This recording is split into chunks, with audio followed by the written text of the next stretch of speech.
Ako po si Miss Winnie at ito ang ating kwento. Aray! Napangiwi ako sa sakit nang bumaon sa paa ko ang isang bubog na tumalsik galing sa nabasag na pinggan sa sahig. Hindi yun aksidenteng nahulog at nabasag. Inihagis yun ni Banjo. Buisit naman, Marisa. Wala ka bang alam na iluto kung hindi puro itlog? Itlog na nga sa umaga at tanghali, pati ba naman sa gabi? Gusto mo ba akong maging bugok na kagaya mo, ha? Naunang manginig ang mga tuhod ko bago pa man ako makapagsalita. Kapag ganito talaga na sumisigaw na sa galit si Banjo, ay nangangatog na kagad ako sa takot. Alam ko na kasi ang susunod na mangyayari. Pasensya na, Banjo. Wala kasi talaga akong ekstrang pera ngayon eh. Hindi ko naman pwedeng galawin ang sinahod ko sa paglalabada ngayong araw dahil ibabayad ko yun sa kuryente natin para magkailaw na ulit tayo. Kulang pa nga eh. 3 buwan kasi tayong hindi nakapagbayad eh. Paano ngayon yan? Palaging itlog o hindi kaya tuyo ang ipapaulam mo sa akin? Magtiis na muna tayo sa kung ano ang meron. Ay, bakit kasi hindi ka na naman pumasada eh? Sayang yung kita mo ngayong araw. May pambili na sana tayo ng ulam. Hindi ko gusto ang tono ng pananalita mo, ha? Anong gusto mong palabasin? Na wala akong silbi? Mabilis kong iniharang sa aking muka ang 2 kong braso nang umakto siyang sasampalin ako. Ayusin mo yung pananalita mo, ha? Hindi porket ikaw ang malakas kumita sa atin ay pwede mo na ako sumbatan. Baka nakakalimutan mong pamamahay ko ito. Hindi naman ako nanunumbat, Banjo eh. Nangihinayang lang ako. Dagdag budget na rin sana natin ang kita mo. Tumigil ka na nga. Huwag mo akong pinangungunahan, ha? Ito ang tandaan mo, Marisa. Sa susunod na magmalaki ka ulit sa akin, hindi ako magdadalawang isip na palayasin kita rito. Isaksak mo yan sa kukote mo! Hindi ako nakaimik sa sinabi niyang yon. Para akong sinampal ng paulit-ulit. Mas masakit pa nga ang mga salitang binitiwan niya kesa sa pananakit na madalas niyang gawin sa akin. Oh, ano pang tinatayo-tayo mo dyan? Kumilos ka na! Linisin mo na yung kalat sa sahig at ikuha mo ako ng plato! Kaagad akong tumalima para sundin ang iniutos niya. Bagaman ramdam ko ang hapdi ng sugat kong kanina pa dumudugo, hindi ko na lang yun pinagtuunan ng pansin.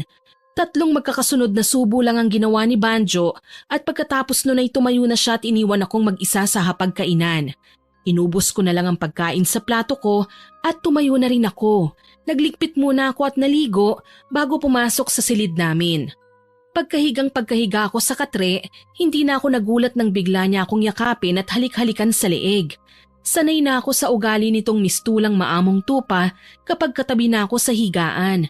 Wala akong pagtutol nang iharap niya ako sa kanya at tinawid ang pagitan ng mga mukha namin.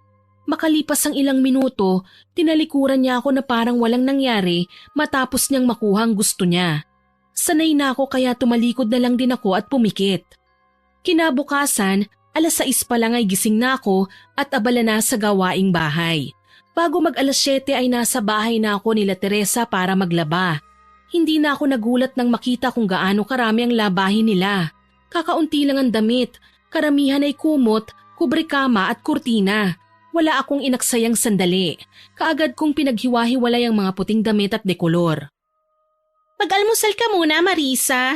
Gusto mo ba ng kape? Hindi na, salamat na lang. Kumain na ako bago pumunta rito eh. Si Banjo, pumasada ba siya ngayon? Hindi ko po alam eh.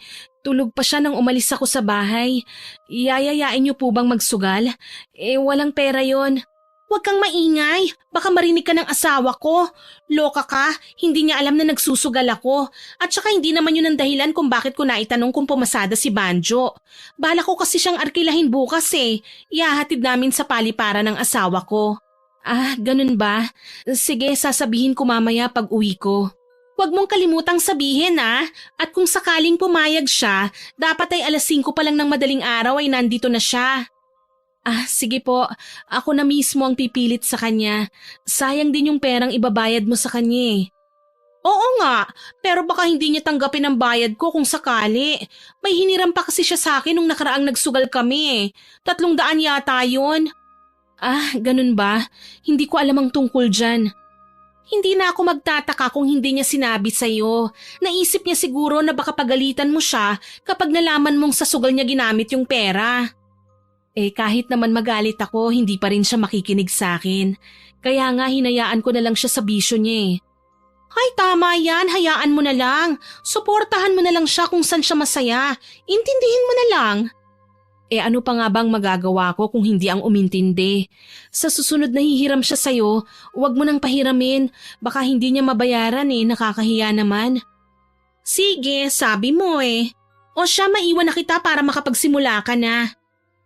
Tumangulang ako bilang pagsang-ayon sa sinabi nito. Nang muling mapag-isa ay tinuloy ko na ang ginagawa.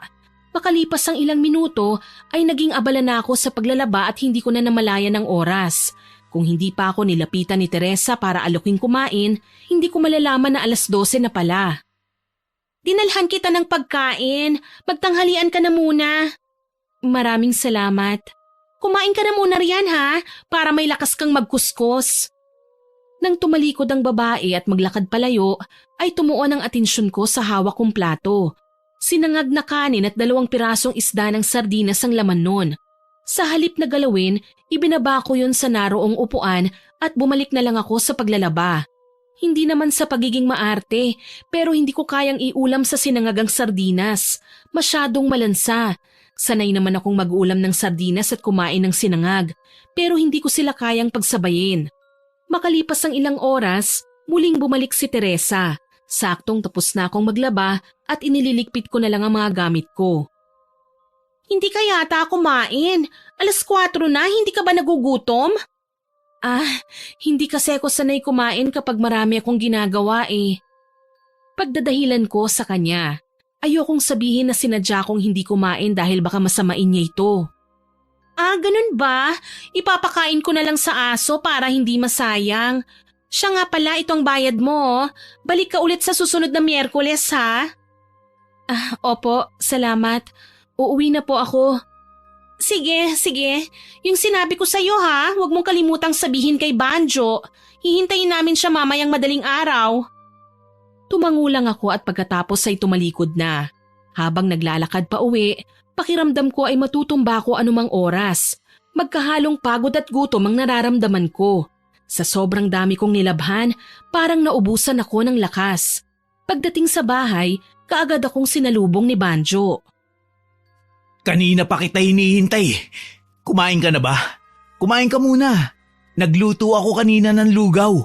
Kapapainit ko nga lang ngayon dahil alam kong ganitong oras ka darating eh. Tara sa kusina. Kain ka na muna para mainitan ng sikmura mo. Alam kong pagod ka eh. Pagkasabi nun ay hinawakan niya ako sa kamay at hinila papunta sa kusina. Sa halip na kiligin, puno ng pagdududa ko siyang tinignan. Tigilan mo ng pag-arte mo, Banjo. Alam ko naman na may kailangan ka lang kaya ka ganyan eh. Ano kasi, may sabong sa kabilang barangay. Gusto ko sanang pumunta. Di pumunta ka. Kailan ba kita binawalan sa bisyo mong yan? Gusto ko ngang pumunta. Ang kaso, wala akong pera. Kung pera ang kailangan mo, wala akong maibibigay. Kulang pa nga ang kita ko kahapon at kita ko ngayon para pambayad sa kuryente. Hindi ko naman hihingin, Marisa. Hihiramin ko lang. Huwag na muna tayong magbayad sa kuryente. Saka na lang. Kaya naman natin kahit walang ilaw, hindi ba? Tumigil ka nga, Banjo. Hihiramin mo? Saan ka kukuha ng pambayad? Halos hindi ka na nga namamasada eh. Kung magpasada ka man, napupunta lang din yan sa bisyo mong sugal. Sige na, Marisa. Ipapalik ko rin naman eh. Kung gusto mo, dodoblihin ko pa ang bayad. Nangangati kasi ang mga kamay ko. Malakas ang kutob ko na siswertihin ako ngayong araw. Tama na, Banjo. Sinabi ko na sa'yong wala akong maibibigay. Wala akong pera. Pagkasabi nun ay tumayo ako. Bala ko sana siyang talikuran, subalit bago ko pa man magawa yun ay hinablot na niya ako sa buhok. Napangiwi ako sa sakit dahil sa ginawa niyang yun. Ang hirap mong umintindi ha. Nakikiusap na nga sa'yo ng maayos yung tao eh. Nagmamataas ka pa? Ano ha? Bitiwan mo ako, Banjo! Nasasaktan ako! Mas masasaktan ka kapag hindi mo binigay ang gusto ko. Ano? Pahihiramin mo ba ako? O gusto mong manghiram ng mukha sa aso? Wala nga akong Talagang nagmamatigas ka pa ha? Isang malakas na sampalang pinadapo niya sa mukha ko. Sa sobrang lakas, napaupo ako sa sahig habang hawak-hawak niya pa rin ang buhok ko. Tama na, Banjo! Awat ko sa kanya nang umakto siyang sasampalin na naman ako. Nanginginig ang mga kamay na dumukot ako sa bulsa at kinuha ang perang ibinayad sa akin ni Teresa. Kaagad nitong hinablot sa kamay ko ang pera at pagkatapos ay patulak niya akong binitawan dahilan para tuluyan akong mapahiga sa sahig. Ibibigay mo rin pala. Ang dami mo pang arte. Gusto mo pa talaga yung nasasaktan ka muna bago ka sumunod.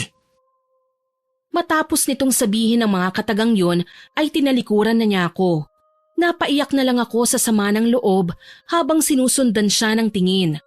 Nang maubusan na ng luha, dahan-dahan akong tumayo at huminto sa tapat ng salamin. Sabog ang buhok ko, namamagang pisngi at dumudugo ang labi. Yun ang refleksyon ko sa salamin. Bukod doon, ramdam ko rin ang panginginig ng mga tuhod ko. Wala sa sariling kinuha ko ang suklay na nakasabit sa dingding at nagsuklay. Habang ginagawa ko yon, ay nagsimula na namang mangilid ang mga luha ko. Sobrang layo na ng itsura ko sa dating ako. Ang laki na nga ng binagsak ng katawan ko at sa edad na 25 ay mukha na akong may 12 anak. Simula nang magsama kami ni Banjo, hindi ko na naasikaso pa ang sarili ko. Puro na lang ako trabaho, halos pagtulog na lang ang pahinga ko. Sa aming dalawa ng asawa ko parang ako ang lalaki dahil ako ang naghahanap buhay para sa amin. Ako palagi ang pagod samantalang siya, nasa bahay lang o kaya naman ay nasa sugalan. Maraming nagsasabi sa akin na iwanan ko na si Banjo dahil wala siyang silbing asawa pero hindi ko magawa dahil kahit ganong klase siyang katuwang, mahal ko pa rin siya. Pilit akong nagbubulag-bulagan sa mga kakulangan niya, nagbibingi-bingihan sa tuwing pagsasalitaan niya ng masama at nagpapakamanhid sa ginagawa niyang pananakit. Nakakatawa mang isipin pero hanggang ngayon umaasa pa rin ako na magbabago siya. Bigla akong napahinto sa pagsusuklay at lumingon sa pinto. Sino yan? Si Edna ito! Nagtatanong ka pa talaga? Pwede bang buksan mo na lang ang pinto? Isang pamilyar na boses mula sa labas ang narinig ko. Boses yun ng biyanan ko. Bubuksan ko na po! Teka lang! Diyos mio! Ano bang ginagawa mo at ang tagal mong magbukas? Pasensya na po, inay. May ginagawa po kasi ako kanina eh. Anong nangyari dyan sa mukha mo? Wala po. Nauntog lang po ako habang naglilinis. Anong nauntog? Sinaktan ka na naman ni Banjo ano? Siguro pinainit mo na naman ang ulo ng anak ko. Hindi lang po kami nagkaintindihan, inay. Pinagbawalan mo na naman sigurong magsugal. Hayaan mo na lang kasi yung tao dahil yun ang kasiyahan niya. Matagal ko na nga po siyang hinahayaan sa gusto niyang gawin eh. Pinapabayaan ko na lang nga po kahit pumapasada lang siya para may maipang sugal. Ako na nga ho halos ang kumikilos dito sa bahay para mabuhay kami. Abay magtiis ka. Ginusto mo ang ganitong buhay, hindi ba? At isa pa, kung makapagsalita ka, masyado mong minamaliit ang anak ko. Kung ayaw mo sa ganitong buhay at sawa ka na sa kanya, pwede mo naman siyang iwan. Hindi lang naman ikaw ang babae sa mundo. Gusto ko pa sanang ipaintindi ang punto ko pero hindi ko na lang tinuloy dahil alam ko naman na kahit anong paliwanag ang gawin ko, si Banjo pa rin ang kakampihan niya. Kahit nung bago pa lang kaming mag-asawa ni Banjo, palagi na niyang kinukonsinti ang katamaran ng asawa ko. Asan nga pala si Banjo? Umalis po siya kani-kanina lang. Makikisabong po ata sa kabilang barangay. Bakit po pala kayo napasugod dito? Bakit? Bawal ba akong magpunta rito? Bahay naman namin ito ah. Hindi naman po sa ganon. Nagtatanong lang naman po ako. Dito na muna ulit ako titira. Naghiwalay na kami ng boyfriend ko kaya umalis ako sa bahay niya. Ganun po ba? Siguradong matutuwa si Banjo kapag nalaman niyang nandito kayo. May makakain ka ba riyan? Nagugutom ako eh. Hindi pa ako nagtatanghalian. Lugaw lang po ang meron eh. Gusto niyo po ba? Lugaw? Seryoso ka ba? Pakakainin mo ko ng lugaw? Ayoko niyan! Ganun po ba? Sige po, magsasaing po ako. Dalhin ko po muna sa kwarto itong mga gamit niyo, inay. Ako na ang magdadala. Magluto ka na lang. Pagod ako sa kalalakad kaya gusto ko munang iunat ang likod ko sa higaan. Isingin mo na lang ako kapag kakain na. Sige po, inay. Pero bago ka magluto, bilhan mo muna ako ng yosi. Wala na po akong pera eh. Hiniram po kasi ni Banjo yung kinita ko sa paglalabada ngayong araw eh. Problema ba yun? E di umutang ka kung saang tindahan ka pwedeng makautang. Ay nako, kahit kailan talaga mahina ka mag-isip, huwag mong sabihing pagdadamutan mo ko. Hindi po, wala lang po talaga akong pera ngayon. Hintayin niyo na lang pong dumating si Banjo, baka may natira sa perang hiniram niya sa akin. Magluto ka na nga lang doon, baka kung ano pang magawa ko sa'yo. Hindi ko na siya hinintay na magdalawang salita. Tumalikod na kagad ako at nagtungo sa kusina. Makalipas ang ilang minuto, muli siyang lumapit sa akin. Paano ako makakapagpahinga nito? Ayaw sumindi ng electric fan. Ang init-init pa man din. Nakalimutan ko lang pong sabihin sa inyo na wala po kaming kuryente. 3 buwan na po kasi kaming hindi nakakabayad kaya pinutulan na po kami ng linya. Lintik naman oo. Hindi mo ba magagawa ng paraan? Pasensya na po pero wala po akong magagawa eh. Hiniram po kasi ni Banjo yung perang ipambabayad ko sana sa kuryente namin. Eh paano ngayon yan? Araw at gabi ako magtitiis sa init? Nakakabuisit naman oo. Pagkasabi nun ay nagdadabog itong tumalikod. Sa halip na pagtuunan ng pansin, itinuon ko na lang ang atensyon ko sa pagluluto. Mahigit kalahating oras din akong naging abala bago natapos. Kaagad akong pumasok sa kwarto para tawagin ang biyenan ko. Tapos na po akong magluto, inay. Kain na po kayo. Nawalan na ako ng gana. Hihintayin ko na lang na dumating si Banjo para sabay kami. Sige po, inay. Kayo po ang bahala. Wala ka na bang gagawin? Ipaglaba mo nga ako. Marumi lahat ang damit ko eh. Wala na akong maisusuot. Nanghina ako sa sinabi nito. Pagod na ako sa maghapong paglalaba. Wala pa akong pahinga. Isa sa pinakaayaw kong ugali nito ay ang pagiging donya nito kung umasta. Mas masahol pa ito kay Banjo kung manduhan ako. Bukod doon mahilig din itong gumawa ng kwento para pag-awayin kaming mag-asawa. Kung ako ang masusunod, ayoko siyang makasama sa iisang bubong. Pero wala naman akong magagawa dahil wala kaming sariling bahay. Ngayon na po ba, inay? Malamang, wala ka namang ibang gagawin, hindi ba? Gawin mo na ngayon para ibibilad na lang sa araw bukas. May pagtutulman tumanguna lang ako. Paglabas ko ng kwarto ay bitbit ko na ang marurumi nitong mga damit. Nagtuloy-tuloy sa likod ng bahay kung saan naroon ang poso at doon ako pumwesto. Kalat na ang dilim sa paligid nang matapos akong maglaba. Sakto namang dumating si Banjo at may dalang patay na manok. Ikaw nang bahala kung anong luto ang gagawin mo dyan. Yung hiniram ko sa'yo, babayaran ko mamaya. Buti na lang nanalo ko kahit labag sa loob mo na pahiramin ako ng pera. Mabuti naman kung ganon. Alam mo naman kasi na ipambabayad ko yun sa kuryente natin eh. Siya nga pala, nandito si Nanay Edna. Nasa kwarto siya, nagpapahinga. Iluto mo na kagad yan para… Sabi ko na nga ba't dumating ka na eh. Narinig ko ang boses mo. Mabuti naman at naalala mo pa akong dalawin. Ang akala ko kinalimutan mo nang may anak ka. Kahit kailan talaga ang drama mo anak. Magagawa ko ba yun? Anak kita, galing ka sa sinapupunan ko. Umibig lang naman ako kaya nalingat ako saglit. Pero huwag ka mag-alala, simula ngayon hindi na ulit ako aalis. Sinabi mo na rin yan dati ah. Pero kapag may nakikilala ka mas bata sa'yo, nakakalimutan mo ako bigla. Hindi na mauulit yon anak. Paulit-ulit din naman akong niloloko kaya ayoko na. Sabi ko naman sa inyo, Nay. Wala nang siseryoso sa inyo sa edad mong yan. Bihira na lang ngayon sa mundo ang lalaking katulad ko na sugal lang ang bisyo. Diyan ako bilib sa'yo anak eh. Hindi ka nagloloko kahit mukhang mas matanda pa sa akin ang asawa mo. Pero sa totoo lang, Nay, nagsasawa na ako. Kung may makilala nga lang akong mayaman, sasama ka agad ako eh.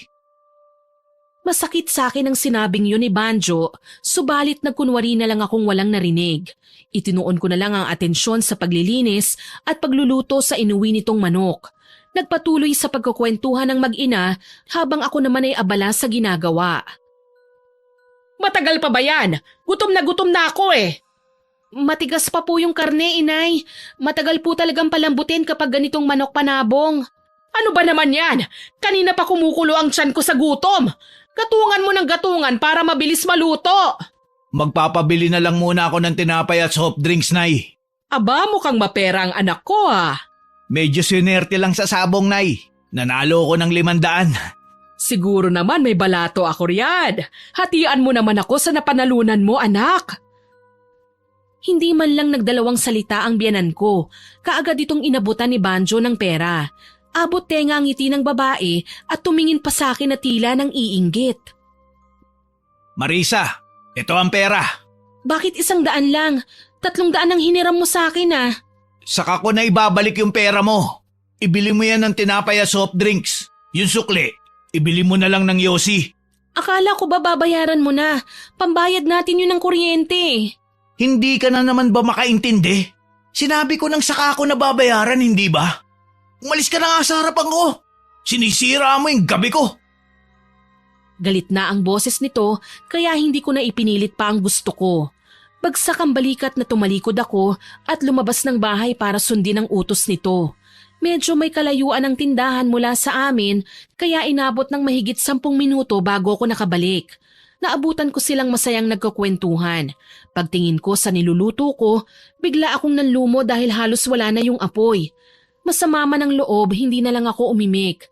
Nang maibigay ko sa kanila ang dala ko, ay pumwesto ulit ako sa harapan ng lutuan.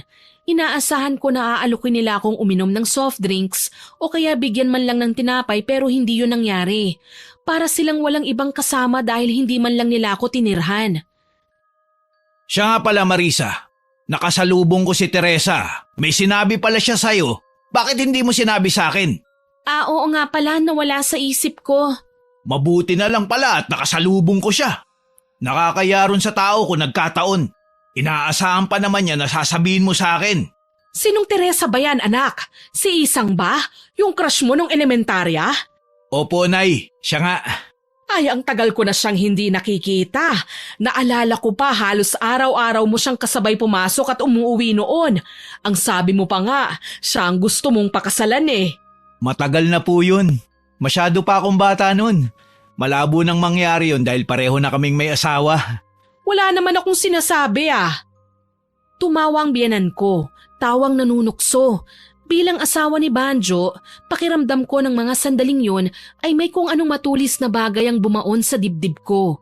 Tumingin sa akin si Nanay Edna at muling nagsalita. Baka nagseselos ka, Marisa ah. Narinig mo naman ang sinabi ni Banjo. Matagal na panahon na raw yon. Naalala ko lang naman dahil narinig ko ang pangalang Teresa. Sa halip na magsalita, itinuon ko na lang ang atensyon ko sa niluluto ko. Kasinungalingan kasi kung sasabihin kong hindi ako nagseselos. Mas mabuti na wag na lang akong umimik at baka may masabi lang akong hindi maganda. Kapag nagkataon kasi ako lang din ang kawawa dahil paniguradong si Nanay Edna ang kakampihan na naman ni Banjo. Matagal pa ba yan? Gusto ko nang kumain at nang makapagpahinga na ako. Maaga pa akong aalis bukas. Saglit na lang ito, pinalalambot ko lang yung hinulog kong patatas.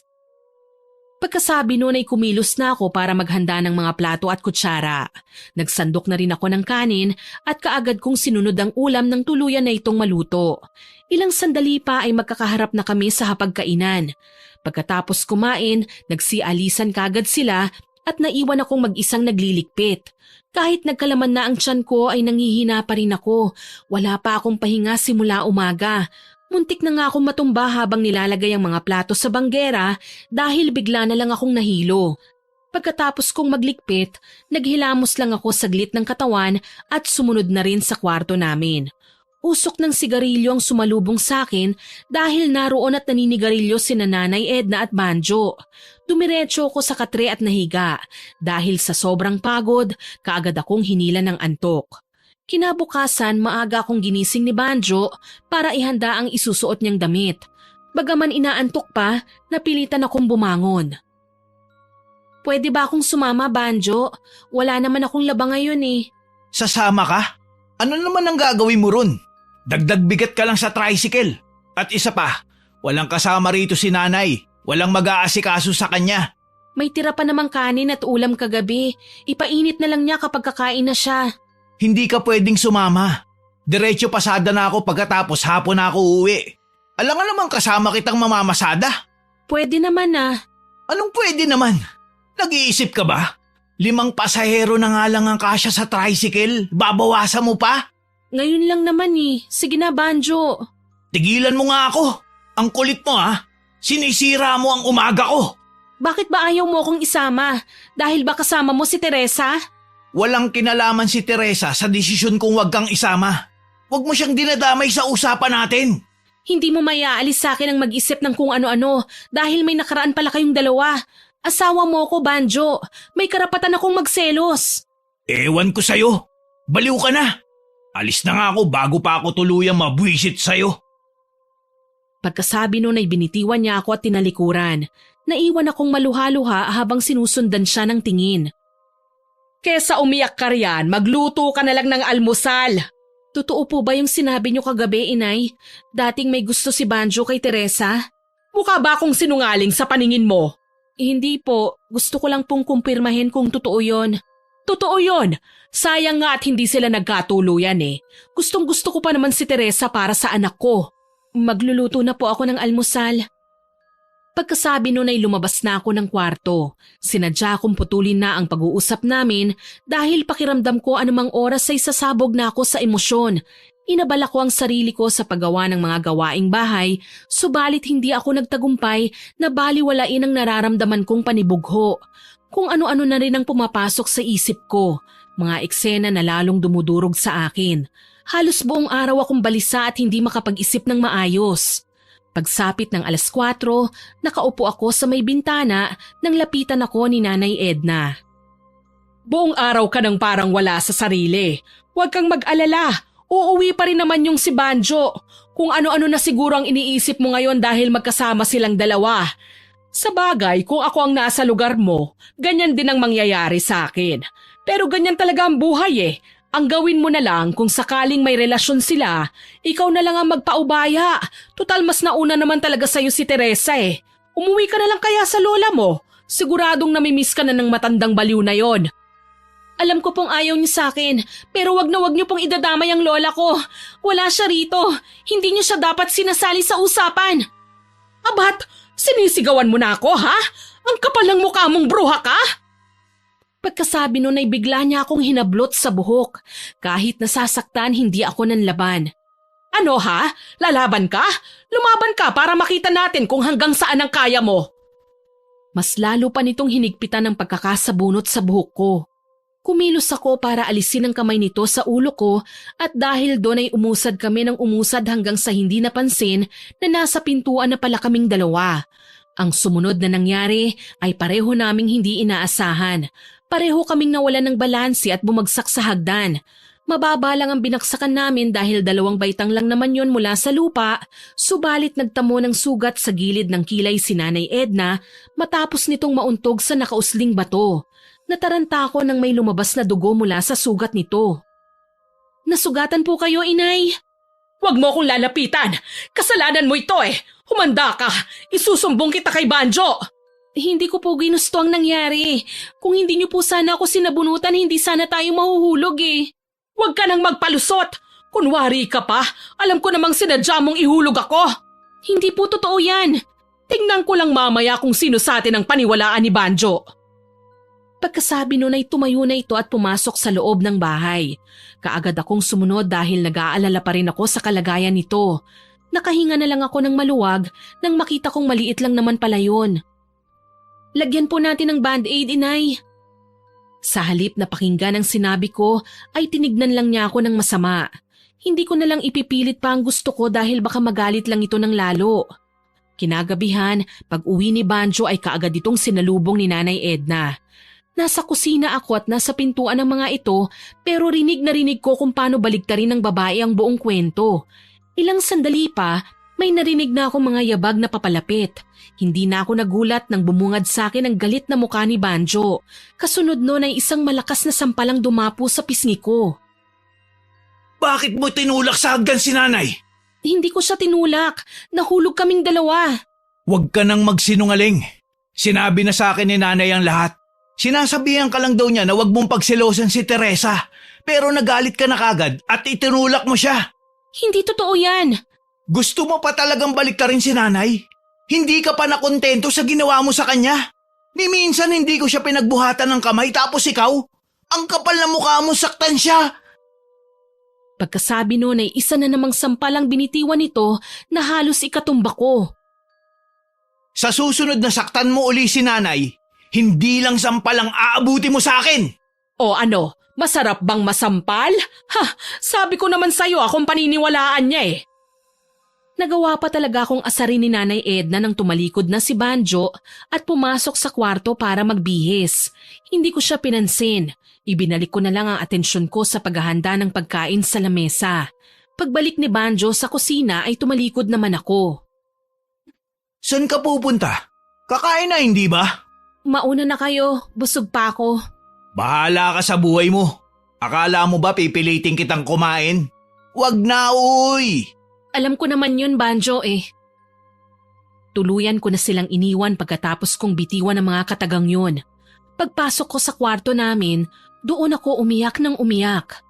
Kinabukasan habang abala ko sa paglilinis ng bahay ay biglang may bisitang dumating. Si Teresa. Nakita niya ako pero hindi man lang niya ako pinansin. Nagtuloy-tuloy kagad siya sa loob ng kwarto. Narinig kong napasigaw sa tuwa si Nanay Edna nang makita ang babae. Anong ginagawa mo rito, Teresa? Hindi ka man lang kumatok bago muna pumasok. Anong kumatok ang sinasabi mo? Matagal nang welcome sa bahay na ito si Teresa. Mas nauna pa nga siya sa'yo eh. At isa pa, bisita ko siya kaya wala kang pakialam kung ano ang ginagawa niya rito. Nagtatanong lang naman po ako. Ang totoo niyan, ikaw talaga ang sadya ko, Marisa. Gusto ko kasing personal na ipaalam sa'yo na may nakuha na akong bagong labandera. Kaya simula bukas, hindi mo na ako kailangang ipaglaba. Ganun ba? Ayos lang. Maghahanap na lang ako ng bagong mapapasukan. Yun lang ba ang sadya mo? Hindi, may sadya rin ako kay Banjo. Nasaan ba siya? Wala siya rito eh. Pumasada. Bakit? Anong sadya mo sa asawa ko? Pumasada? Sakto naman pala, magpapahatid sundo kasi ako sa kanya eh. Pupunta ako sa palengke. Marami namang tricycle dyan eh. Bakit kailangang si Banjo pa? Bakit naman hindi? Ayaw mo nun kikita ang asawa mo? Huwag mo nalang intindihin niyang si Marisa.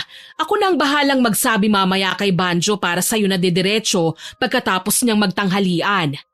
Aasahan ko po yung sinabi niyo, Nanay Edna, ha? Hihintayin ko po si Banjo. Sige po, aalis na ako. Sige. Mag-iingat ka, ha? Salamat dito sa dala mong ulam. Sasabihin ko kay Banjo na galing ka rito. Abot tenga ang ngiti ng biyenan ko habang nagpapaalam kay Teresa.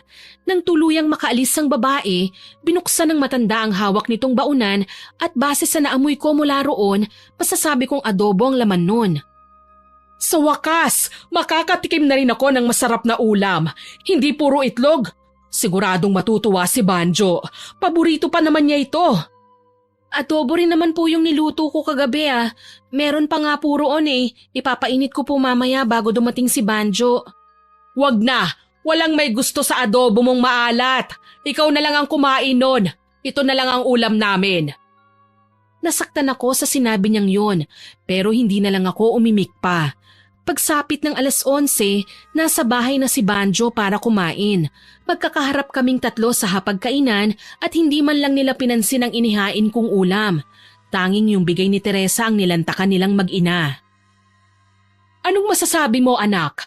Ang sarap hindi ba? Magaling talagang magluto ng adobo si Teresa. Ang sarap nga, Nay. Kuwang-kuwa niya yung lasa na gusto ko. Ganito dapat ang lasa ng adobo. Pantay lang ang alat at asim, hindi yung sobrang alat. Wala bang sinabing oras si Teresa, Nay? Wala anak eh. Pagkatapos mong kumain, dun ka na dumiretso. Sige, sige. Bago ka nga pala umuwi mamaya, bumili ka ng bigas. Wala na tayong iluluto mamayang gabi eh. Bumili ka na lang sa tindahan. Baka gabi na ako makauwi. May pupuntahan pa ako. Saan ka pupunta? Kasama mo ba si Teresa sa pupuntahan mo? Ayan ka na naman sa mga tanong mo eh. Tigilan mo na nga ako. Nagtatanong lang naman ako eh. Oo at hindi lang naman ang sagot nun. Oo, kasama ko siya. Ano ngayon? May relasyon ba kayo ni Teresa? Kumain ka na nga lang dyan, Marisa. Ubusin mo yung adobo mong hindi ko maintindihan kung ano ang lasa. Naghahanap buhay ang asawa mo kung ano-ano ang mga tinatanong mo. Si Banjo po ang kinakausap ko, hindi kayo. Narinig mo kung paano ako sagot-sagutin itong asawa mo, Banjo? Hindi mo ako sinasagot pero siya, ang lakas ng loob niyang barahin ako. Hoy Marisa, ayusin mo yung pananalita mo sa nanay ko ha. Baka gusto mo na naman masaktan. Ano bang mali sa sinabi ko? Nagsasabi lang naman ako ng totoo eh. Wala akong pakialam. Basta wag mong sinasagot-sagot ang nanay ko. Kapag siya ang magsasalita ng hindi maganda sa akin, ayos lang. Pero kapag ako bawal, asawa mo ko, Banjo. Ipakita mo man lang na may pakialam ka sa akin kahit minsan. Tigilan mo nga ako, Marisa. Wala tayo sa pelikula. Itigil mo yung kadramahan mo. Hindi ako nagdadrama. Kahit kailan naman talaga hindi mo ako pinakitaan ng pagpapahalaga eh. Ginawa ko naman ang lahat para maging mabuting asawa sa'yo ah. Pero alila yata at hindi katuwang ang tingin mo sa akin eh. Anong alila ang sinasabi mo dyan? Hoy Marisa, mahiya ka nga. Kahit kailan hindi kita inalila. Mag-asawa tayo kaya dapat lang naman talaga na pagsilbihan mo ko. Kung pagiging alila na pala sa iyon, bukas ang pinto. Umalis ka kung gusto mo.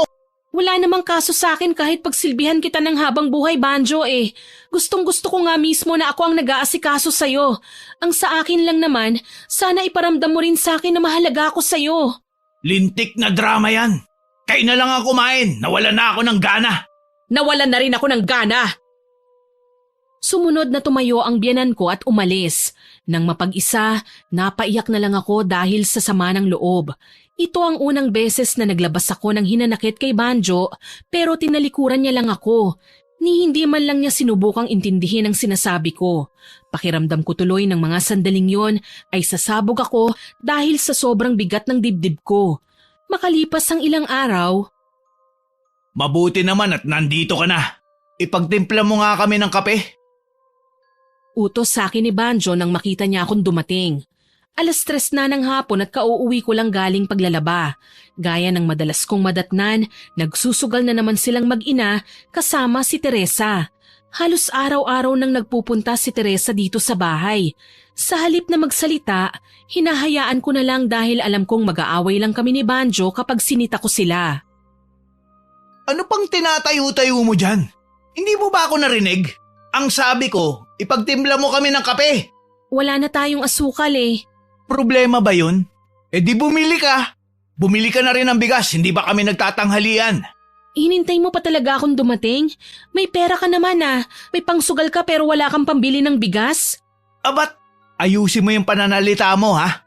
Pinapaya mo ko sa sarili kong pamamahay. Gusto mo bang tamaan ka na naman sa akin? Hindi kita pinapahiya. Sinasabi ko lang ang totoo, Banjo. Talagang gusto mong makatikim ha? Hayaan mo na si Marisa, Banjo. Ikaw naman masyadong mainitin ang ulo mo. Pasalamat ka't may bisita tayo. Ginagalit mo na naman ako. Bumili ka na nga lang ron. Sige na, Marisa. Sundin mo nang inuutos sa'yo ni Jojo para hindi na kayo mag-away. Ikaw naman kasi dapat bago ka umalis, ginagawa mo ng trabaho mo rito sa bahay. Alam mo, hindi na ako magtataka kung isang araw, bigla ka nalang ipagpalit nitong asawa mo. Ikaw rin, baka magsisi ka. Ako rin, hindi ako magtataka kung maghanap ng ibang asawa mo. Puro na lang yata sugal ang inaatupag mo eh. May bahay ka pero kulang na lang dito ka na tumira. Alam ba ng asawa mo yan? Hindi naman ako takot na mawala ng asawa eh. Hindi lang naman siya ang lalaki sa mundo. Ikaw, takot kang mawala ng asawa dahil kapag iniwan ka ni Banjo, wala nang papatol sa'yo. Nainsulto ako at nasaktan sa sinabi niyang yun. Tama ang sinabi niya eh. Takot nga akong mawala ng asawa. Hindi dahil sa kadahilan ng wala nang papatol sa akin, kung hindi dahil mahal na mahal ko si Banjo. Mahal ko ang asawa ko. Nagtitiis ako sa kanya at sa buhay na meron kami dahil hindi ko siya kayang iwanan. Oh, bakit natahimik ka? Tama ako, hindi ba? Hindi na ako umimik. Sa halip, tinalikuran ko na lang sila at lumabas ako ng bahay. Malapit na ako sa tindahan nang may makasalubong akong magnanay na masayang naglalakad. Hindi ko maiwasang makaramdam ng inggit. Matagal ko na rin gustong magkaanak, pero hanggang ngayon ay hindi pa rin ako nabubuntis. 5 taon na kaming nagsasama ni Banjo, pero wala pa rin kaming anak. Ayokong isipin na isa sa amin ang may problema, siguro hindi pa lang talaga oras para magkaroon kami ng supling. Marahil dahil sa estado ng buhay namin, kaya hindi pa kami pinagkakalooban. Pero kung ako lang sanang masusunod, gusto ko nang magkaanak. Handang-handa na akong maging isang nanay. Napapitlag ako sa kinatatayuan dahil bigla na lang kumulog at kumidlat. Kasunod noon, nagdilim ang kalangitan. Malalaki ang mga hakbang na nagpatuloy ako sa paglalakad. Hindi masyadong malayo ang tindahan sa bahay namin, kaya nakauwi na ako kagad bago pa man bumuhos ang malakas na ulan. Bumalik ako sa kusina at paglabas ko ay may bitbit na akong 3 tasang kape. Pagdating sa tapat nila, bigla akong natapilok ng saktong ibababa ko na sana sa tabi ni Teresa ang kape niya. Nawala ng balanse ang pagkakahawak ko sa tasa at natapon ang laman nun sa mga hita nito. Dahil mainit, napasigaw ito sa sakit. Nang tangkain ko siyang punasan ay tinulak niya lang ako at sininghalan. Sinadya mo ito, no? Hindi ko sinasadya. Bigla lang akong nahilo eh. Pasensya na. Sinungaling! Pagkasabi noon ay dinampot nito ang isang tasa at itinapon sa mukha ko ang laman. Napasinghap ako at napasigaw sa sakit. Mabuti na lang at hindi sumakto sa mga mata ko. Anong pakiramdam? Masakit, hindi ba? Akala mo ba palalampasin ko tong ginawa mo? Sinabi ko naman pong hindi ko sinasadya eh. Tumigil ka na, Marisa. Ikaw na nga may kasalanan. Ikaw pa may ganang magalit. Tumabi ka riyan, Banjo. Tuturuan ko lang ng leksyon ng babaeng yan. Magsasalita pa sana ako pero biglang pinatahimik ako ng malakas na sampal ni Banjo. Sa sobrang lakas muli akong napaupo sa sahig. Siguro naman magtatanda ka na niyan. Napaiyak ako hindi dahil sa sakit ng sampal nito, kung hindi dahil sa pakiramdam na wala akong kakampi.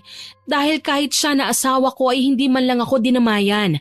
Ang sumunod na tagpo ay naiwan akong mag-isa sa bahay dahil hinatid nilang mag-ina si Teresa. Nang mga sumunod na araw, napansin kong napapadalas ang pagkahilo ko. Bigla-bigla na lang din akong nasusuka lalo na kapag umaga. Iniisip ko na may sakit ako kaya isang umaga kinausap ko si Banjo. Pupunta ako kay Lola. Magpapagamot ako. Eh di pumunta ka. Hindi naman kita binabawalan na umalis ah. Hindi mo man lang ba ako sasamahan o ihahatid man lang? Sasamahan? Ihahatid? Ano ka, bata? Hindi, pero asawa mo ko. Kaya mo na yung mag-isa. Alam mo namang ayaw sa akin ng lola mo. At ayoko rin naman sa kanya. At isa pa, nakakapagod kaya umakyat sa bundok. Bakit kasi sa taas pa ng bundok kayo nakatiray? Ilang beses mo nang tinanong yan at ilang beses ko na ring sinagot. Ayaw makihalubilo ni Lola sa ibang tao. Ayaw o takot sa tao. Ganyan talaga kapag taong bundok. Buti nga nakaalis ka na ron eh. Pero kung hindi mo ako napangasawa, di sana taong bundok ka pa rin ngayon. Hindi ka ba talaga sasama? Makulit ka na naman. Sinabi ko na ngang hindi eh. Sige, ayos lang. Ako na lang mag-isa. Aabutin siguro ako ng 2 o 3 araw doon. Ang tagal ko na rin kasing hindi nakakapasyal doon eh. Sige lang. Hindi ako mamamatay kung wala ka. Pagkasabi noon ay lumabas na ito ng kwarto. Ako naman, ipinagpatuloy ko ang pagkakarga ng damit sa bag na dadalhin ko. Hindi ako nagpaabot ng tanghali.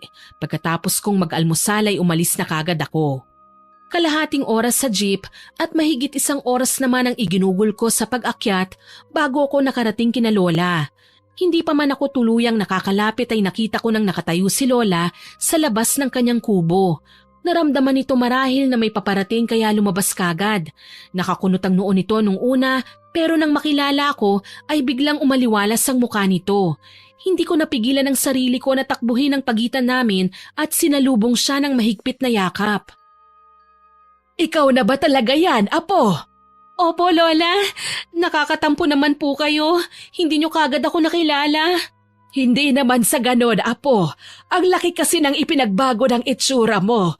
Pumayat ka at... Teka, anong nangyari sa mukha mo? Bakit may lapnos? At bakit may sugat sa gilid ng labi mo? Wala po ito, Lola. Dala lang ng sariling kapabayaan. Kamusta po kayo rito? Pasensya na po kayo kung ngayon lang ako nakadalaw Alam kong masama ang magsinungaling pero wala akong pagpipilian. Hindi ko pwedeng sabihin kay Lola ang totoong nangyari dahil ayaw ko siyang mag-alala sa kalagayan ko. Baka nga hindi na niya ako pabalikin pa sa bahay kapag nalaman niya ang mga pinagdadaanan ko. Alam ni Lola na tamad si Banjo pero hindi niya alam na sinasaktan ako ng asawa ko. Ayos lang ako, Apo. Ikaw, kumusta ka? Ang laki talaga ng pinagbago ng katawan mo. Ayos lang naman din po ako, Lola. Sigurado ka ba? Iba ang sinasabi ng mga mata mo sa sinasabi ng labi mo, Apo. Opo, Lola. May nararamdaman lang po ako ngayon kaya siguradong ibang nakikita nyo sa mga mata ko. Halika nga't pumasok na muna tayo para makaupo ka. Pagod ka lang siguro sa pag-akyat kaya namumutla ka. Teka, heto ang tubig. Uminom ka muna. Salamat po. Nagugutom ka ba? Gusto mong kumain? Nalipasan na po yata ako ng gutom, Lola eh. Nagugutom na ako kanina nung umakyat pa lang ako pero ngayon hindi na po. Pasaway kang bata ka. Dapat nagbaon ka man lang ng tubig at tinapay. Kailan ka pa nagsimulang magsuka? Nitong mga nakaraang araw lang, Lola. Madalas din akong mahilo eh. Ang totoo po niyan, kaya ako nagpunta rito para magpagamot. Hindi kita kailangang gamutin, Apo. Wala kang sakit. Pagkasabi nun ay hinawakan niya ang kanang kamay ko at ipinatong ang dalawa niyang daliri sa pulso ko. Kung wala po akong sakit, bakit madalas akong mahilo at masuka, Lola? Dahil buntis ka, Apo. Buntis po ako? Oo, Apo. Buntis ako? Magiging nanay na ako? Natupad na ang matagal ko nang pinapangarap. Masaya ako para sa'yo, Apo. Salamat, Lola. Siguradong matutuwa si Banjo kapag nalaman niya ito. Magiging tatay na siya. Sana naman magsipag na siya para sa magiging anak ninyo. Sigurado po yan, Lola. Sana nga, Apo. O siya, anong balak mo ngayon? Uuwi ka ba kagad para ipaalam sa kanya yan? Opo, pasensya na po kung hindi na ako magtatagal dito, Lola, ha? Ayos lang, Apo. Naiintindihan ko naman. Hayaan mo, ako na lang ang papasyal sa'yo sa mga susunod na araw para na rin matignan kung ayos bang kalagayan mo o ng bata dyan sa tiyan mo. Sige po, Lola.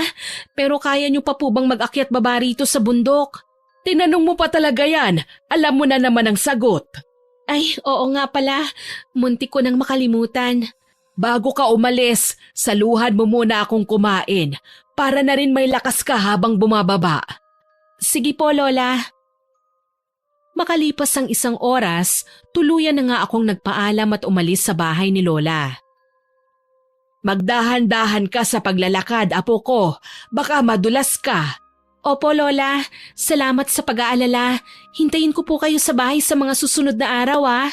Darating ako, Apo. Niyakap ko muna ng mahigpit si Lola bago ako naglakad palayo. Malapit nang magdilim nang makarating ako sa bahay.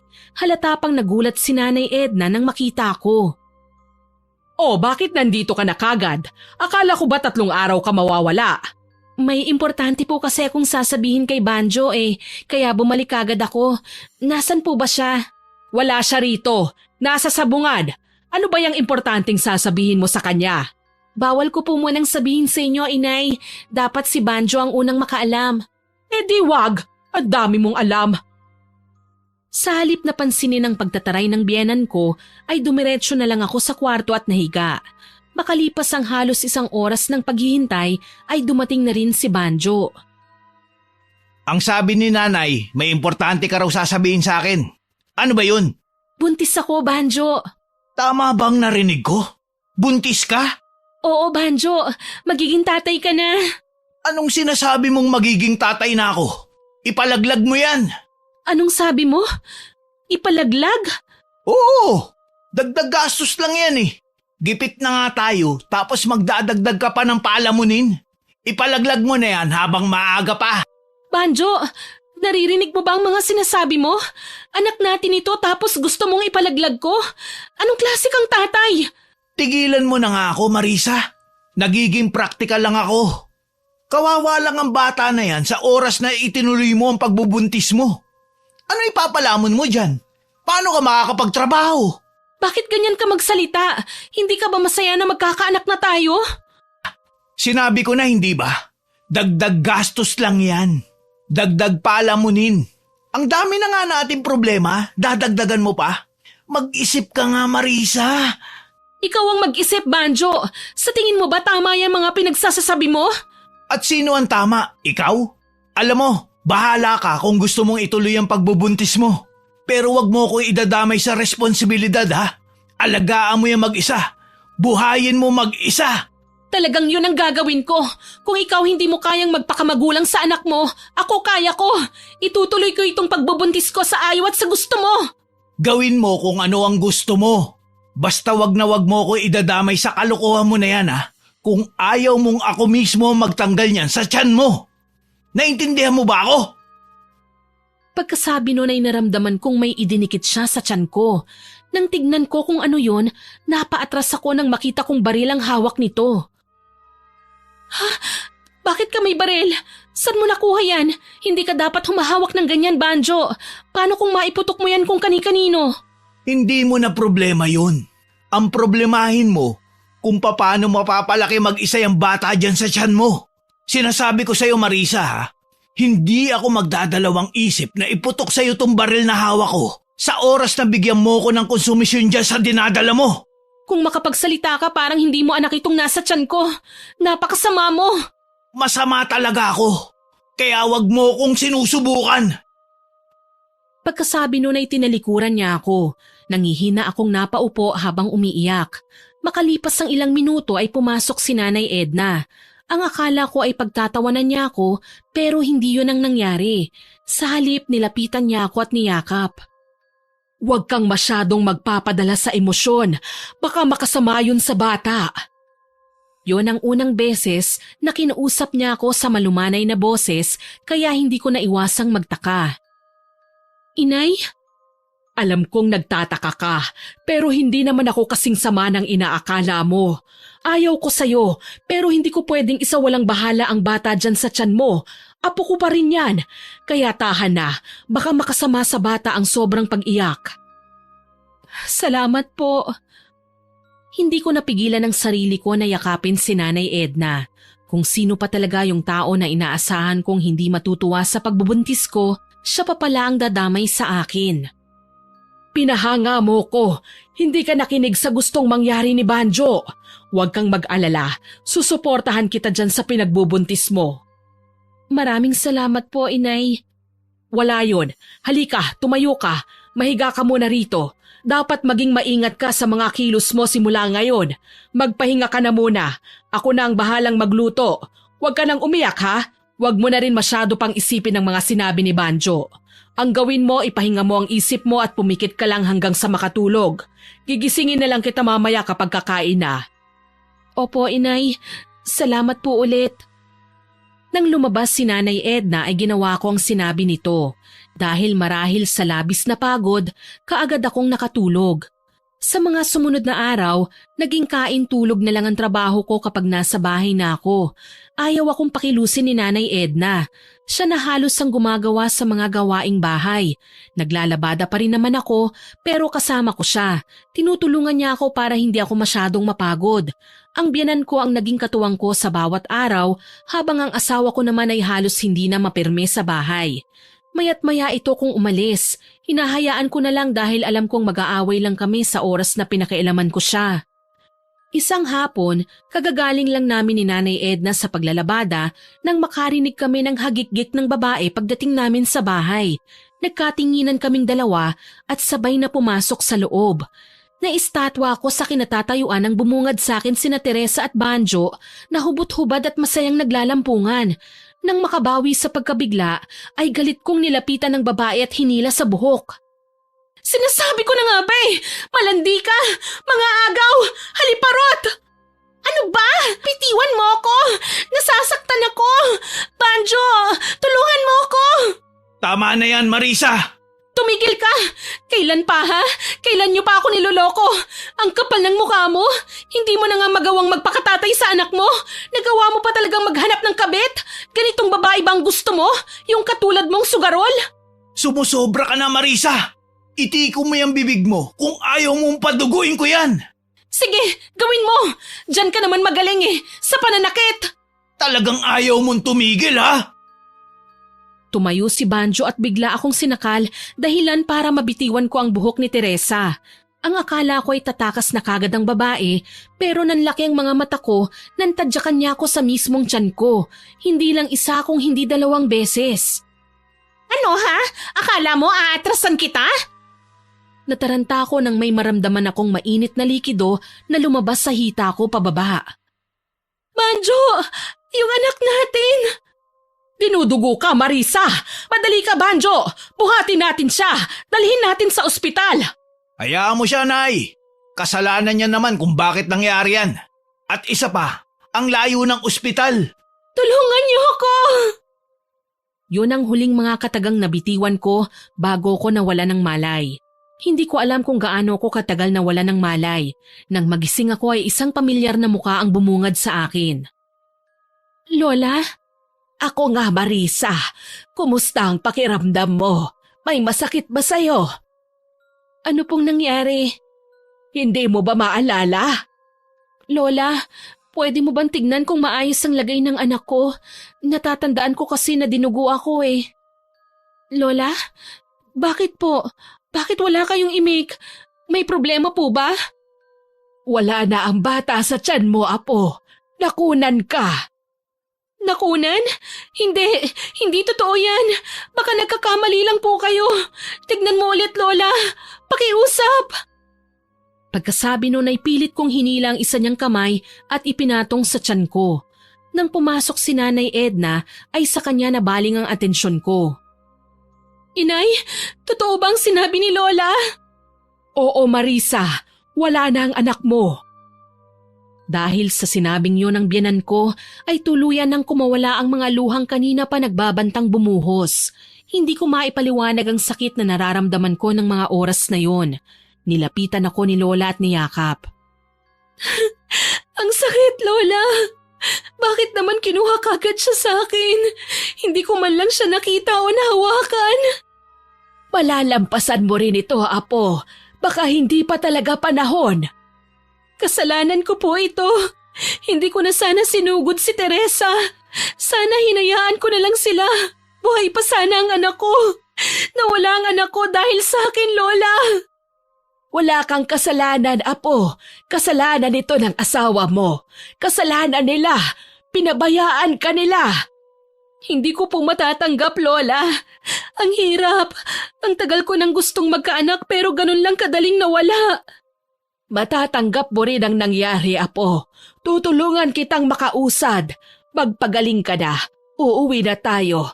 Aalis ka na sa impyernong bahay at buhay na ito. Marisa? Bakit po, Inay? Hindi ko alam kung paano hihingi ng tawad sa mga nagawa ko sa'yo at sa mga nagawa sa'yo ng anak ko, Marisa. Kahit lumuhod ako ngayon sa harapan mo, alam kong hindi pa rin mababawasan ang sakit na nararamdaman mo. Kalimutan niyo na po yun, Inay. Pinatawad ko na po kayo nung araw pa lang na tinanggap niyo ang pinagbubuntis ko. Sana hayaan mo kung makabawi sa'yo, Marisa. Hindi mo kailangang umalis dito. May karapatan kang manatili sa bahay na ito dahil asawa ka ni Banjo. Hindi ko papayagan na tumira pa rito ang apo ko. Wala nang dahilan para manatili siya sa bahay na ito. Wala nang anak niya at niloko siya ng asawa niya. Maaalala niya lang ang lahat kung hindi siya aalis rito. Ramdam ko ang galit sa bawat salitang binitiwan ni Lola. Ngayon ko lang siya nakitang nagalit ng ganun. Naiintindihan ko kung yan ang gusto mo, pero hayaan sana nating si Marisa ang magdesisyon para sa sarili niya. Hindi! Sa pagkakataong ito ako na ang magdedesisyon para sa kanya. Tapos na siyang magdesisyon para sa sarili niya at tignan mo kung ano ang naging bunga. Ang tinutukoy ni Lola ay ang desisyon ko nung magpakasal ako kay Banjo kahit tutol siya sa relasyon namin. Nagkatotoo nga ang sinabi niya noon na walang magandang maidudulot sa akin ang desisyon ko. Kung nakinig lang sana ako, hindi sana nangyari ang lahat ng ito. At sa pagkakataong ito, tama na naman si Lola sa mga sinabi niya na wala nang dahilan para manatili pa ako sa bahay na ito. Sasama po ako kay Lola, Inay. Tama po siya. Wala nang dahilan para manatili pa ako rito. Kung yan ang desisyon mo, wala akong magagawa. Kung sakaling magbago ang isip mo, pwede kang bumalik dito kahit anong oras. Hindi na po siguro. Ikaw ang bahala. Ipagdarasal ko na lang na sana mabilis mong makalimutan ang lahat. Salamat po, Inay. Sige, lalabas na ulit ako para makapag-usap kayo ng lola mo. Tumango lang ako bilang pagtugon. Nang tumalikod si Nanay Edna, ay bumalik kay Lola ang tingin ko. Nahuli ko siyang nakatingin ng masama sa papalayo kong biyanan. Lola, bakit po ang sama ng tingin niyo kay Nanay Edna? Dapat ba na matuwa ako sa kanya? Isa siya sa nagpahirap sa'yo. Humingi naman po siya ng tawad, Lola. At isa pa, nagbago na po ang trato niya sa akin nang malaman niyang buntis ako. Kahit na, hindi pa rin noon mababago ang katotohanan na pinagmalupitan ka niya. Tapos ngayon niya gustong bumawi kung kailan huli na ang lahat. Sa oras na makaalis tayo sa bahay na ito, hindi na ulit ako papayag na bumalik ka pa rito. Kung kailangan ikulong kita para hindi ka na makaalis, gagawin ko. Hindi niyo na po kailangan gawin yon, Lola. Ayoko na rin naman pong bumalik pa rito. Mabuti naman kung ganon. O siya, sige na, magpahinga ka na muna. Matulog ka ng matulog para bumalik kagad ang lakas mo. Hindi ko po alam kung paano makakatulog ng mahimbing matapos ang nangyari sa akin, Lola. Parang walang ibang gustong gawin ng katawan ko kung hindi ang umiyak ng umiyak. Hindi na muling nagsalita si Lola. Sa halip lumapit siya sa akin at niyakap niya ako. Makalipas ang isang araw, magpaalam ka na sa biyanan mo. Uuwi na tayo. Ngayon na po ba mismo, Lola? Oo, hindi ko na kaya pang magtagal sa bahay na ito kasama ang mga taong dahilan kung bakit nasa miserabling sitwasyon ka ngayon. Hindi ko kayang makita na nagagawa pa rin nilang makakain at makatulog ng maayos habang ikaw halos hindi mo na magawang lumunok ng pagkain. Pinuntahan ko na nga si Nanay Edna at nagpaalam. Hindi ko masisisi ang lola mo kung bakit malaki ang galit niya sa amin. Tama naman siya sa mga sinabi niya eh. Kami ang may kasalanan kung bakit nangyari ang lahat ng yan sa'yo. Galit na galit nga po si Lola.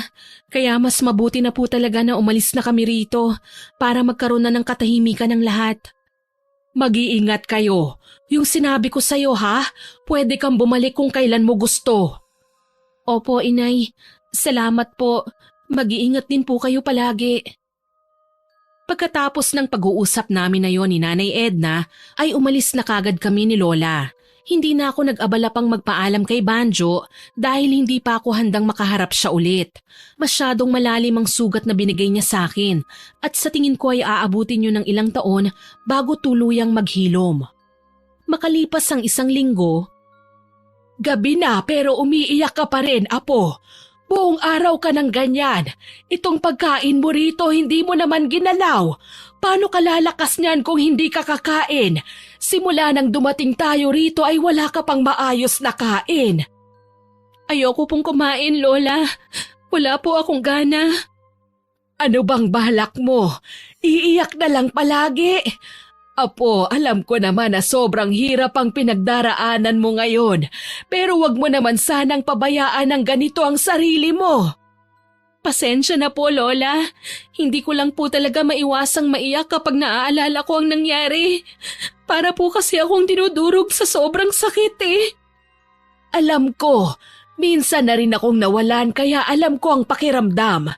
Pero sana naman, Apo, tulungan mo ang sarili mo na makabangon. Para saan pa, Lola? Nakakawalang gana na eh. Kung ganito rin lang nawala na sa akin ang lahat, ayoko na pong magpatuloy pa. Ako ang nasasaktan at nahihirapan para sa'yo, Apo.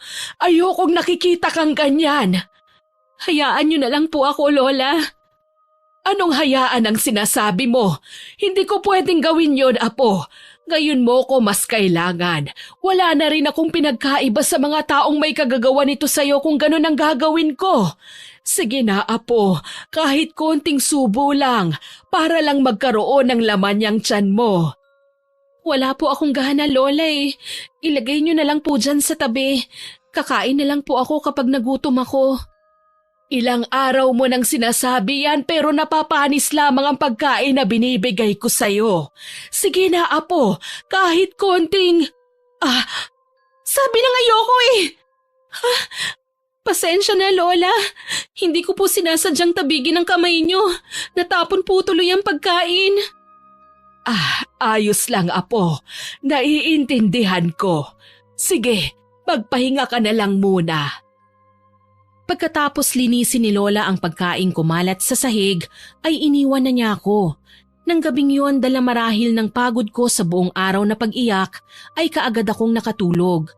Mga bandang 3:00 ng madaling araw, nagising ako dahil may narinig akong kaluskos sa labas. Lumabas ako ng kwarto namin at nagulat ako nang makita ang isang nakakakilabot na nilalang na may itim na balat.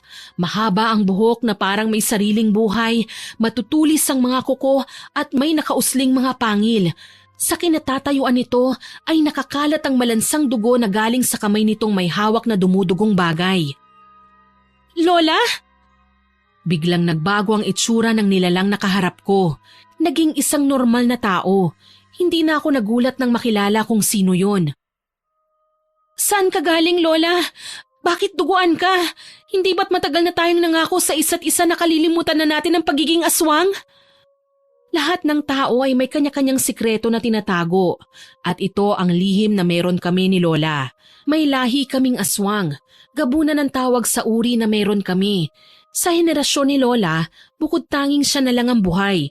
Ayaw niya na lumaki kung katulad ng mga kauri namin, kaya umalis kami sa amin at tumira sa bundok na ito para mamuhay ng payapa at kalimutan ang totoo naming pagkatao. Huwag mo nang alamin kung saan ako nang galing. Oh, eto, kainin mo para lumakas ka. Pagkasabi noon ay inabot niya sa akin ang bagay na hawak niya. Nanlaki ang mga mata ko nang mapagtanto ko kung ano yon. Ha? Puso ng tao? Lola, anong ginawa mo? May usapan tayo, hindi ba? Ikaw ang nagdala sa akin dito noon dahil ayaw mong lumaki kung katulad ng mga kauri natin. Ang sabi mo, kalilimutan na natin ang pagiging aswang. Pero ano yan? Ano yang nakikita ko? Matagal mo na ba itong ginagawa, Lola? Matagal mo na bang sinira ang pangako natin? Ilang inosenteng tao na bang nabiktima mo? Hindi ko sinira ang pangako natin. Ngayon ko lang ulit ginawa ito, Apo. Huwag ka nang maraming tanong. Kainin mo na lang ito. Ayoko. Hindi ako kakain yan. Paano mo nagawa yan, Lola? Hindi ka ba naawa sa taong biniktima mo? Hindi. Dahil nararapat lang sa kanila ang ginawa ko. Hindi ako nagsisisi sa ginawa ko. Natigilan ako sa sinabing yun ni Lola. Kasunod nun ay sumikdo ang kaba sa dibdib ko. Lola, huwag mo pong sabihing... Oo, Apo.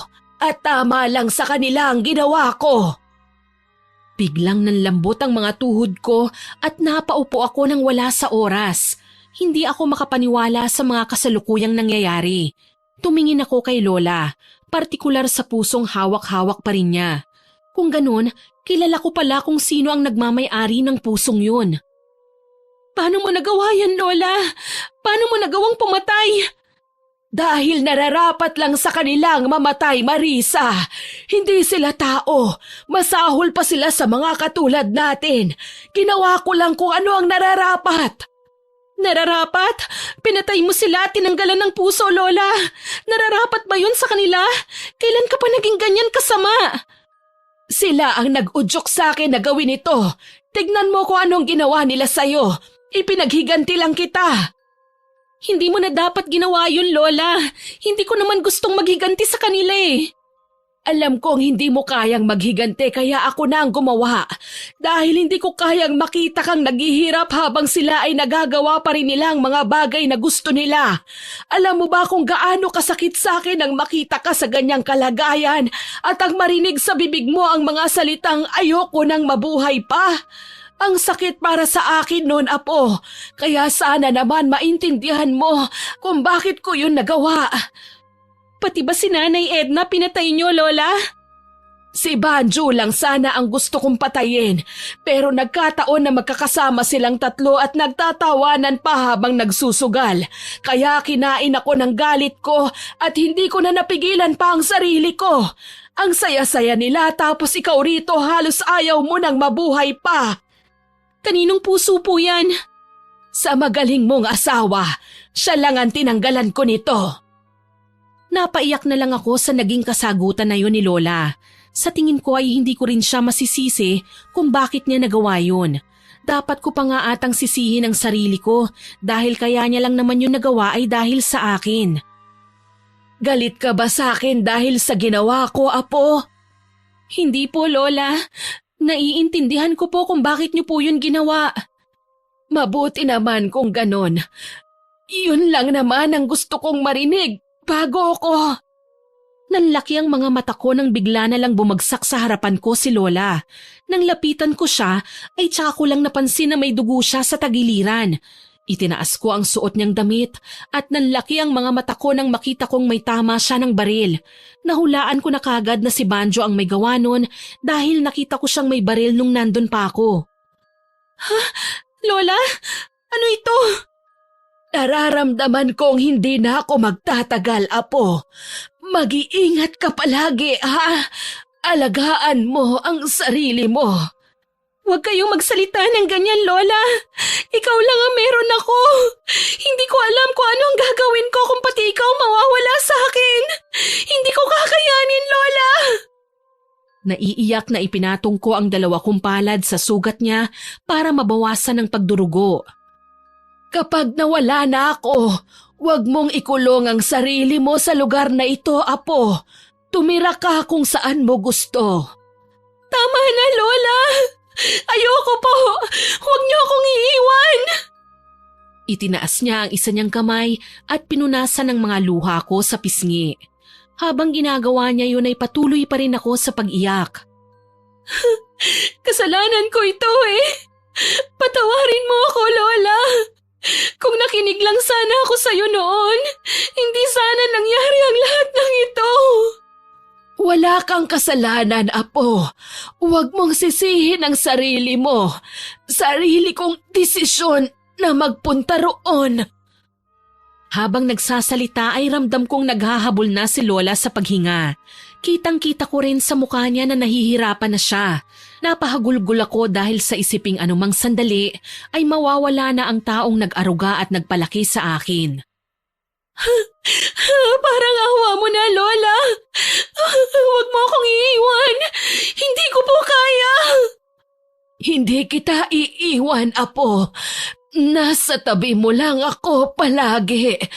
Babantayan kita. Pagkatapos niyang sabihin ang mga katagang yon, ay dahan-dahang pumikit ang kanyang mga mata hanggang sa tuluyang bumagsak ang kamay niyang nasa pisngi ko. Lola! Wala akong nagawa kundi ang yakapin na lang ng mahigpit ang walang buhay niyang katawan habang patuloy pa rin ako sa paghagulgol. Kinagabihan, napagdesisyonan kong sunugin na lang ang bangkay niya kasama ng mga naiwan niyang gamit. At habang pinanonood kong unti-unting tinutupok ng apoy ang katawan niya, ay nag-unahan na namang magbagsakan ng mga luha ko. Paalam, Lola. Mahal na mahal kita. Salamat sa lahat ng ginawa mo para sa akin. Salamat din dito sa regalo mo. Ang tinutukoy kong regalo ay ang hawak-hawak kong puso ni Banjo. Kahit papaano masasabi kong pag-aari ko na talaga ang puso niya. Nakakalungkot lang dahil kailangan pang ihiwalay yon sa katawan niya para maging akin. Siguro naman ngayon ay wala na akong magiging kaagaw pa. Minahal kita ng sobra. Higit pa sa buhay ko, Banjo. Pero napakalupit mo. Hindi ko alam kung anong nagawa ko sa'yo para pahirapan mo ko ng ganun. Gusto ko lang naman na tratuhin mo ko ng tama at mahalin kagaya ng pagmamahal ko sa'yo. Mahirap bang gawin yon? Nagtiis ako. Nagpakamartir dahil mahal kita. Pero binaliwala mo ang lahat ng iyon. Ang sama-sama mo. Ikaw ang may kasalanan ng lahat. Ikaw ang pumatay kay Lola. Pati sa anak natin. Dahil doon, hinding-hindi kita mapapatawad. Nagsisisi ako na nakilala at minahal kita. Matapos kong bitawan ang mga katagang yon, walang pagdadalawang isip kong inihagis sa naglalagablab na apoy ang puso na hawak ko. Tapos na ang lahat ng pagdadalamhati para sa asawa ko. Tapos na ang pagpapakamartir ko. Haharapin ko na ang panibagong yugto sa buhay ko. Kalilimutan ng mapait na karanasan. Ito na ang oras para bumangon at magsimulang muli ng nag-iisa. Sana po ay nagustuhan niyo ang aking ibinahaging kwento. Pero hindi pa po tayo tapos dahil oras na po para sa ating shoutout. Shoutout po kay Ma'am Eileen Pastoral, Digna Jimenez, Miss Alicia Arizo, kay Sir Jonel Gabriel at kay Love Cataleja Soto, kay Maria Therese Alimños, kay Sir Pasiano Guerrero na nag-comment po sa minulestya ng malibog na amain upload. Ang sabi po niya, grabe raw po ang ganda ng boses ko at ang lamig. Pati na rin daw po ang story natin ang ganda. Salamat po sa inyong papuri, sir. Shoutout din po kay Jomil Del Monte, kay Ma'am Edna Bundamayo, kay Del Kabusbusan, kay Sir Roberto Crimen, kay Russell Agbay, kay Princess Aliana, kay Ma'am Candida de Balucos, kay Ma'am Hiramini, kay Ma'am Criselda Sotil, kay Ma'am Remalin Salip Alawi, kay Gandang Maris, kay Ashley Domingo. Shoutout din po kay Ma'am Grace Eliza Mars Lanes, kay Rio Jane Berialis, kay Tamano Pasod from Damam, kay Ma'am Syra Bello, kay Ma'am Lilian Del Rosario from Nai Cavite, kay Ma'am Mercy Basa, at kay Ma'am Sunshine Segundo na kasusubscribe lang daw po niya. Salamat po ma'am.